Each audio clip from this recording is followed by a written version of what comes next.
Act 1. Jesus taken up into heaven. In my former book, Tiberius, I wrote about all that Jesus began to and to teach, until the day he was taken up to heaven, after giving instructions through the Holy Spirit to the apostles he had chosen. After his suffering, he presented himself to them and gave many convincing proofs that he was alive. He appeared to them over a period of 40 days and spoke about the kingdom of God. One occasion, while he was eating with them, he gave them this command: "Do not leave Jerusalem, but wait for the gift my Father promised, which you have heard me speak about. For John baptized you with water, but in a few days you will be baptized with the Holy Spirit." Then they gathered around him and asked him, "Lord, are you at this time going to restore kingdom to Israel?" He said to them, "It is not for you to know the times or date the Father has set by his own authority, but you will receive power when the Holy Spirit comes on you, and you will be my witness in Jerusalem, and in all Judea and Samaria, and to the ends of the earth."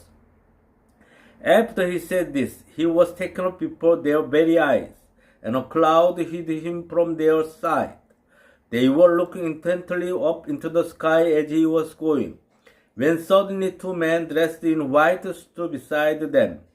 "Men of Galilee," they said, "why do you stand here looking into the sky? This same Jesus, who has been taken from you into heaven, will come back in the same way you have seen him go into heaven." Matthias chosen to replace Judas. Then the apostles returned to Jerusalem from the hill called the Mount of Olives, a Sabbath day's walk from the city. When they arrived, they went upstairs to the room where they were staying. Those present were Peter, John, James and Andrew, Philip and Thomas, Bartholomew and Matthew, James son of Alphaeus and Simon the Zealot, and Judas son of James. They all joined together constantly in prayer, along with the woman and Mary the mother of Jesus and with his brothers.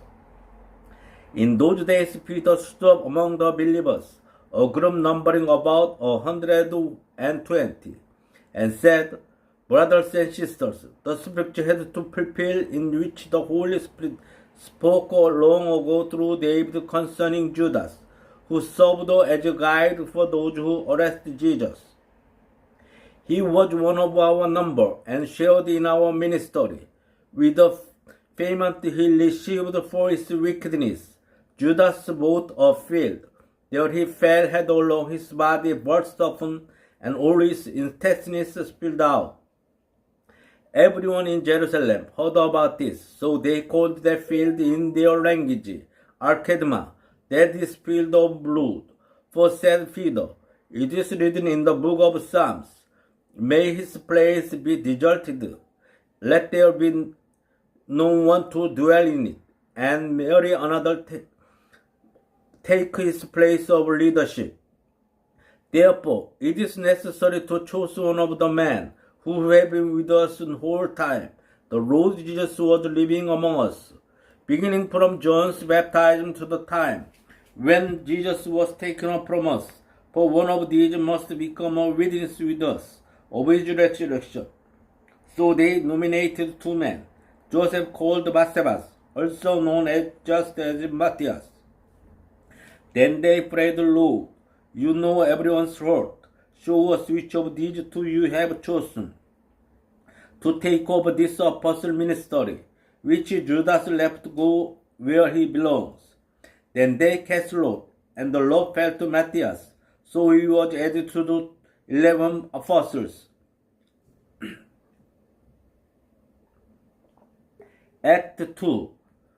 The Holy Spirit comes on Pentecost. When the day of Pentecost came, they were all together in one place. Suddenly a sound like the blowing of violent wind came from heaven, and filled the whole house where they were sitting.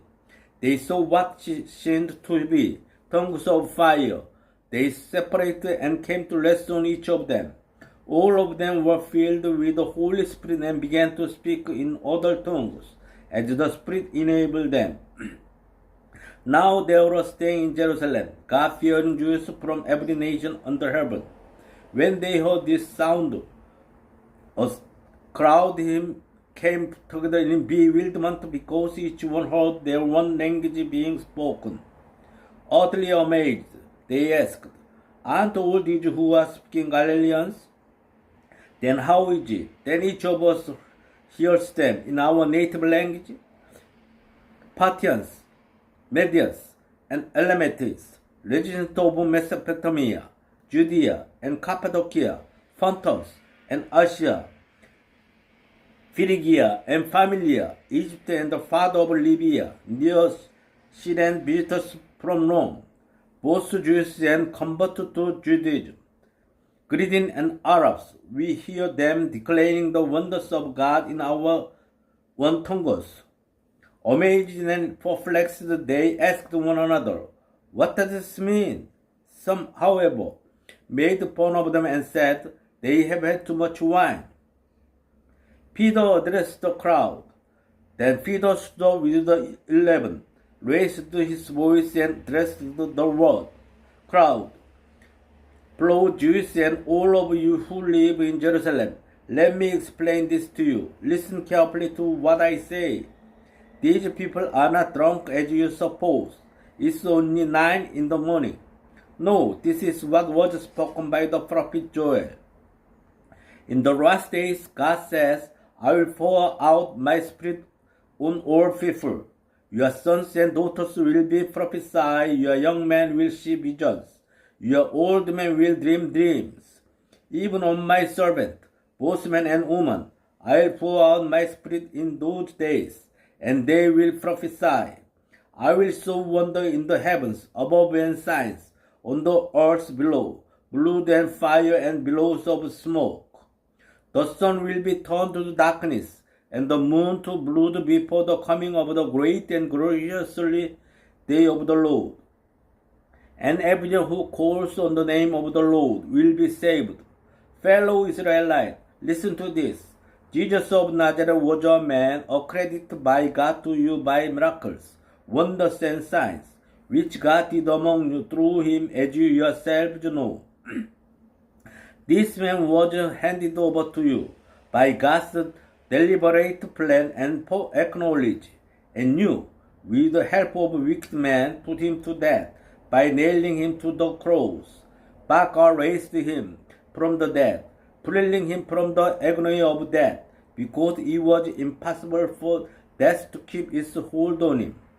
David said about him, I saw the Lord always before me, because he is at my right hand, I will not be shaken. Therefore, my heart is glad and my tongue rejoice. My body also will rest in hope, because you will not abandon me to the realm of the dead. You will not let your Holy One see decay. You have made known to me the path of life. You will fill me with joy in your presence. Fellow Israelites, I can tell you confidently that the patriarch David died and was buried, and his tomb is here to this day. But he was a prophet and knew that God had promised him on oath that he would place one of his descendants on his throne. Singing what was to come, he spoke of the resurrection of the Messiah, that he was not abandoned to the realm of the dead, nor did his body see decay. God has raised this Jesus to life, and we are all witnesses of it. Exalted to the right hand of God, he has received from the Father the promised Holy Spirit, and has poured out what you know now see and hear. For David did not ascend to heaven, and yet he thus said, The Lord said to my Lord, Sit at my right hand until I make your enemies a footstool for your feet. Therefore, let all Israel be assured of this.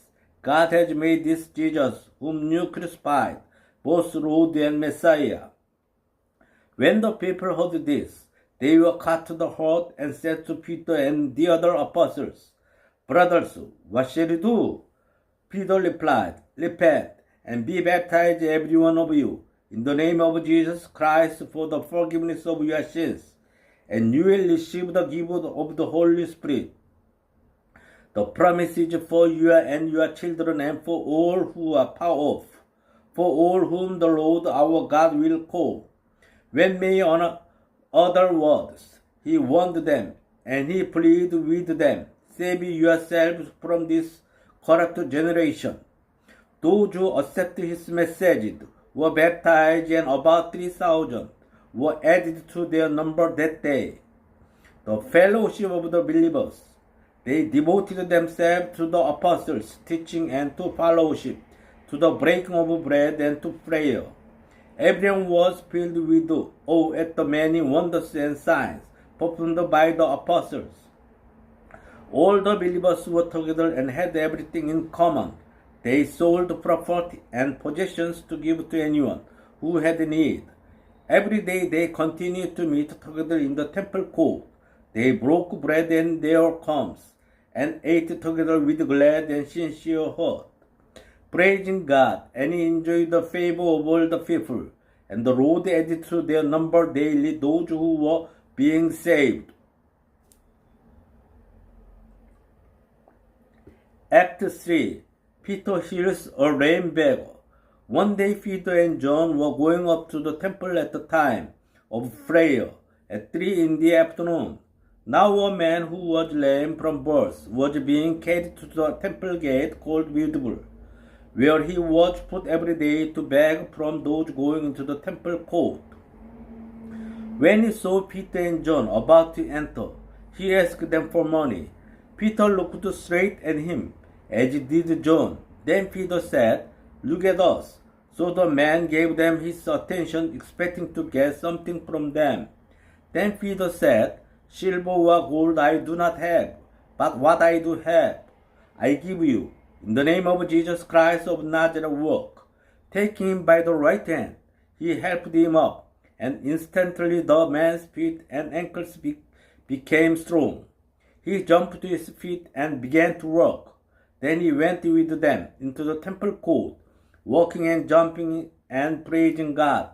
When all the people saw him walking and praising God, they recognized him as the same man who used to sitting begging at the temple gate called Beautiful, and they were filled with wonder and amazed at what had happened to him. Peter speaks to the onlookers. While the man held on to Peter and John, all the people were astonished and came running to them in the place called Solomon's Colonnade. When Peter saw this, he said to them, "Fellow Israelites, what did that surprise you? Why do you stare at us, as if by our own power or godliness we had made this man walk? The God of Abraham, Isaac, and Jacob, the God of our fathers, has glorified his servant Jesus. You handed him over to kill, and you disowned him before Pilate, though he had decided to let him go. You disowned the holy and righteous one and asked that a murderer be released to you. You killed the author of life, but God raised him from the dead. We are witnesses of this. By faith in the name of Jesus, this man whom you see and know was made strong. It is Jesus' name and the faith that comes through him that has completely healed him, as you can all see. Now, fellow Israelites, I know that you act in ignorance, as did your leaders, but this is how God fulfilled what he had foretold through all the prophets, saying that his Messiah would suffer.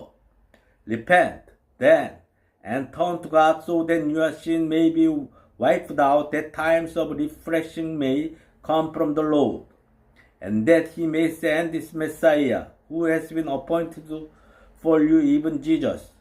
Heaven must receive him until the time comes for God to restore everything, as he promised long ago through his holy prophet.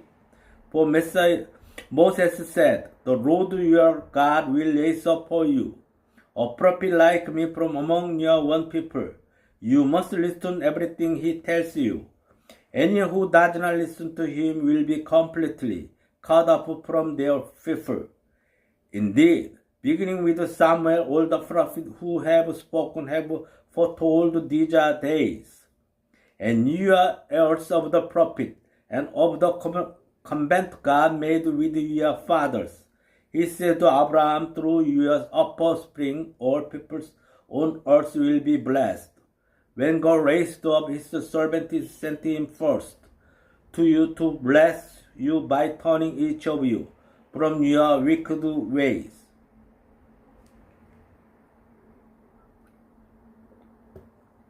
Act 4. Peter and John before the Sanhedrin. The priests and the captain of the temple guard and the Sadducees came up to Peter and John while they were speaking to the people.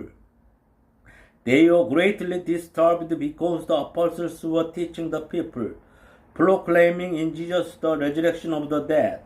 They seized Peter and John, and because it was evening, they put them in jail until the next day. But many who heard the message believed.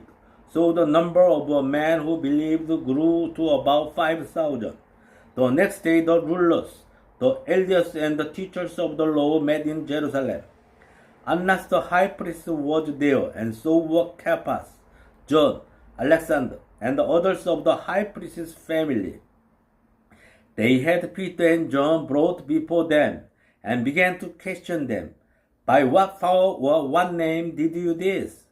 Then Peter, filled with the Holy Spirit, said to them, rulers and elders of the people, if you are being called to account today for an act of kindness shown to a man who was lame, and are being asked how he was healed, then know this, and you and all the people of Israel, it is by the name of Jesus Christ of Nazareth, whom you crucified but whom God raised from the dead, that this man stands before you healed.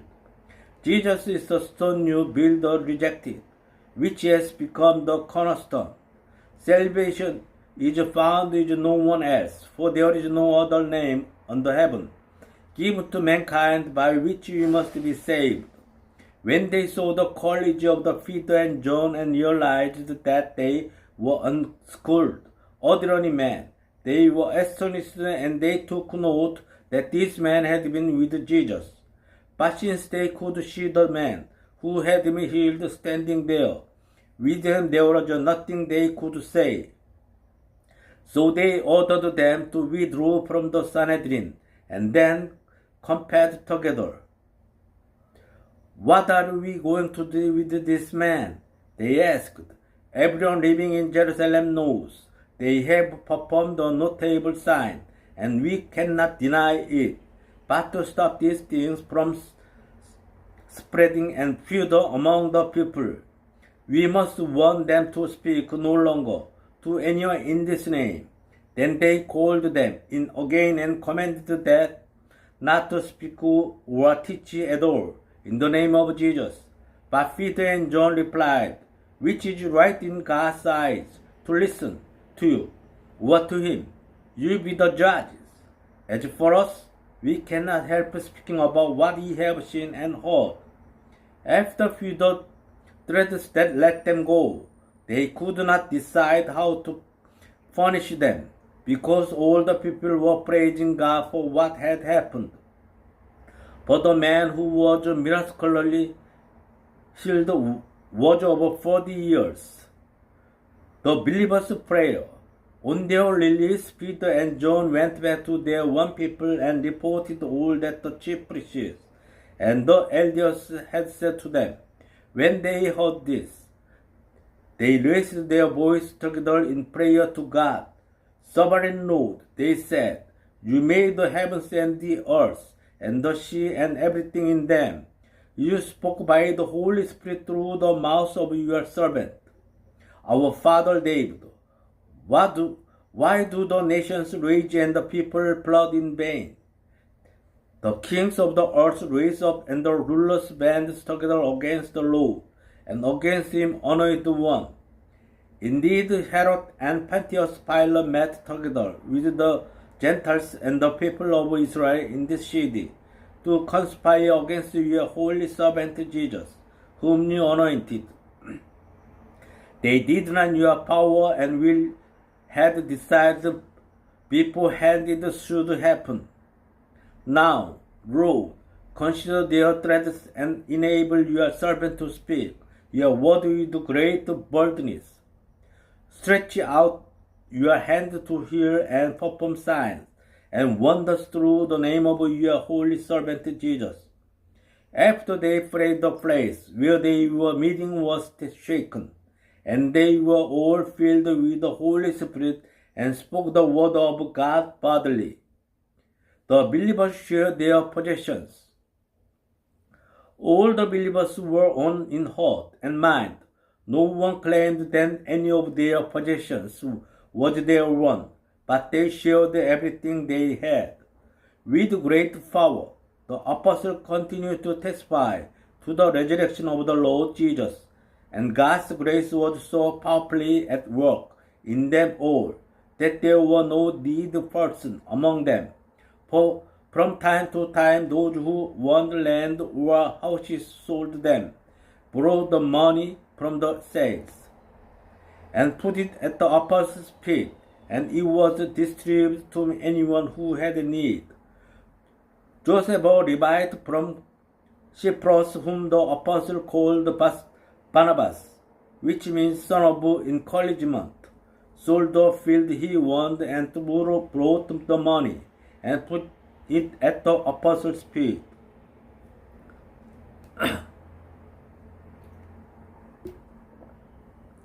Act 5. Ananias and Sapphira. Now a man named Ananias, together with his wife Sapphira, also sold a piece of property. With his wife's full knowledge, he kept back part of money for himself, but brought the rest and put it at the apostles' feet. Then Peter said, Ananias, how is it that Satan has so filled your heart that you have lied to the Holy Spirit and have kept for yourself some of the money you received for the land? Didn't it belong to you before it was sold? And after it was sold, what is the money in your deposit? What made you think of doing such a thing? You have not lied just to human beings, but to God. When Ananias heard this, he fell down and died, and great fear seized all who heard what had happened. Then some young men came forward, wrapped up his body, and carried him out and buried him. About 3 hours later, his wife came in, not knowing what had happened. Peter asked her, Tell me, is this the price you and Ananias got for the land? Yes, she said, that is the price. Peter said to her, How could you conspire to test the Spirit of the Lord? Listen, the feet of the man who buried your husband are at the door, and they will carry you out also. At that moment, she fell down at his feet and died. Then the young man came in and, finding her dead, carried her out and buried her beside her husband. Great fear seized the whole church and all who heard about this event. The apostles healed many. The apostles performed many signs and wonders among the people, and all the believers used to meet together in Solomon's colonnade. No one else dared join them, even though they were highly regarded by the people. Nevertheless, more and more men and women believed in the Lord and were added to their number. As a result, people brought the sick into the street and laid them on beds, and met so that at least Peter's shadow might fall on some of them as he passed by. Crowds gathered also from the towns around Jerusalem, bring their sick and those tormented by impure spirits, and all them were healed. The apostles persecuted. Then the high priest and all his associates, who were members of the party of the Sadducees, were filled with jealousy. They arrested the apostles and put them in the public jail.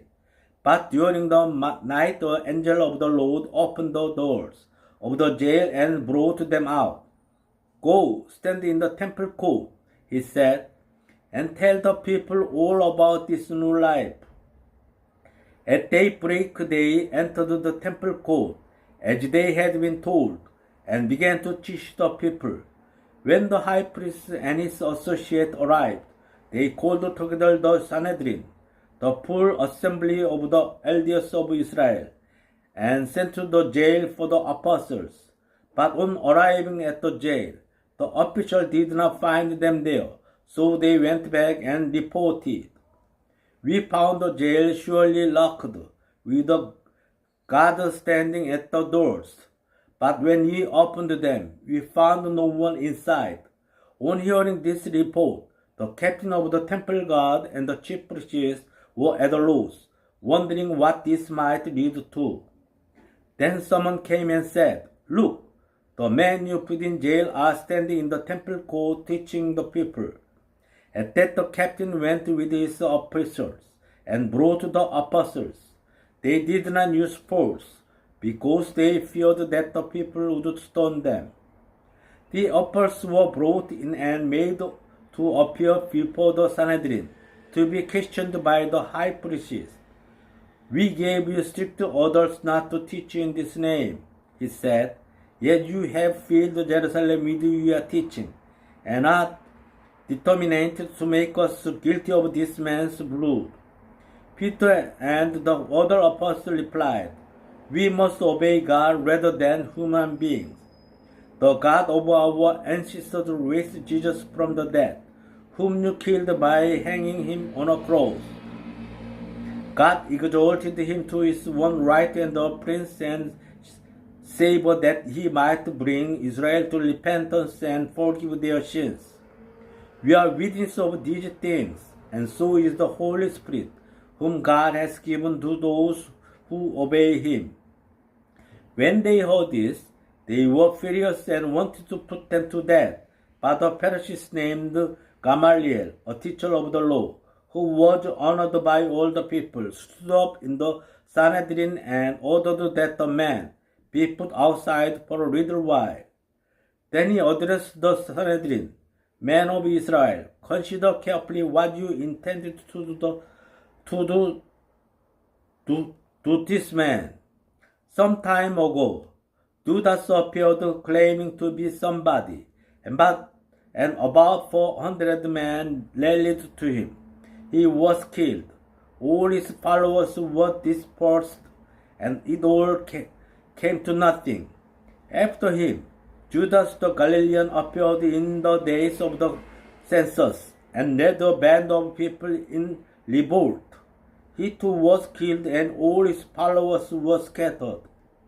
Therefore, in the present case, I advise you, leave this man alone. Let them go. For if their purpose or activity is human origin, it will fail. But if it is from God, you will not be able to stop these men. You will only find yourselves fighting against God." His speech persecuted them. They called the apostles in and had them flogged. Then they ordered them not to speak in the name of Jesus, and let them go. The apostles left the Sanhedrin rejoicing, because they had been counted worthy of suffering disgrace for the name. Day after day, in the temple court and from house to house, they never stopped teaching and proclaiming the good news that Jesus is the Messiah,